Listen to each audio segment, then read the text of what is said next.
MotorWeek is made possible by Auto Value and Bumper to Bumper and TireRack.com.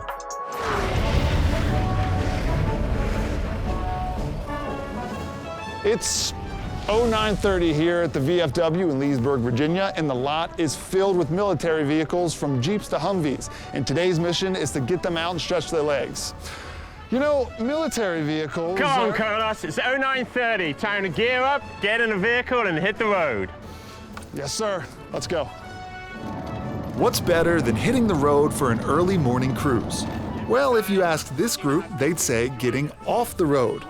This is the Northern Virginia Military Vehicle Group, and they've enlisted me for a ride along in their convoy. Today we're out on our annual spring convoy. It's an informal group of military vehicle owners and enthusiasts, all brought together by a common bond of preserving the history of these different military vehicles. Also honor and remember the warriors who were actually in these vehicles. As a civilian with very little military knowledge, admittedly, I was a bit intimidated by everyone in uniform.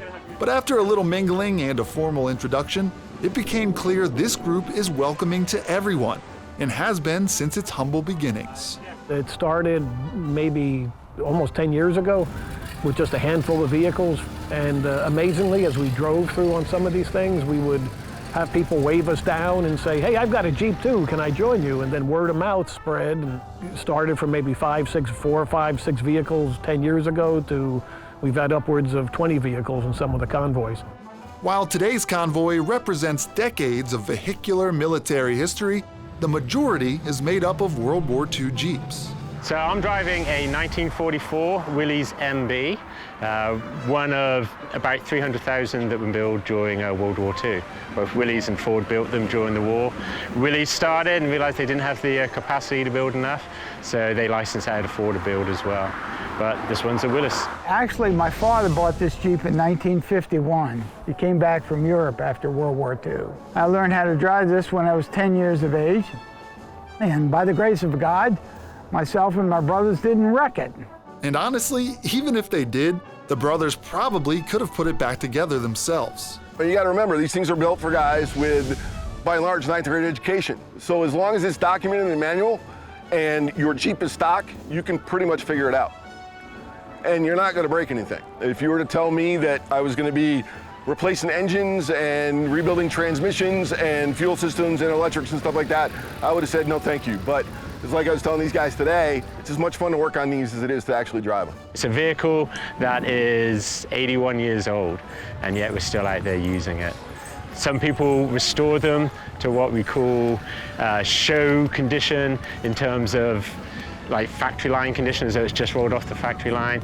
Mine is a motor pool condition, means I get out there, I use it, I drive it hard. And that's what today is all about. The pre-plotted 66-mile route takes the convoy on and off the beaten paths of Loudoun County. Sitting in the passenger seats of a few of the Jeeps, I quickly catch on to the appeal, especially when we get to the water crossings. Here, the bigger, more modern military vehicles have the advantage, but no one in this group is shying away from a challenge. The ride was rough and the roads were dusty, but at the end of the day, we were all smiles. It's great. They're all nice, and we enjoy talking to each other and learning about our Jeeps. The routes they choose are fantastic, you know, and never have a bad time. You know, it's just, you wake up in the morning, I couldn't sleep last night. Get to go out, smell like canvas, gasoline. Good day, good day. That's affirmative, sir.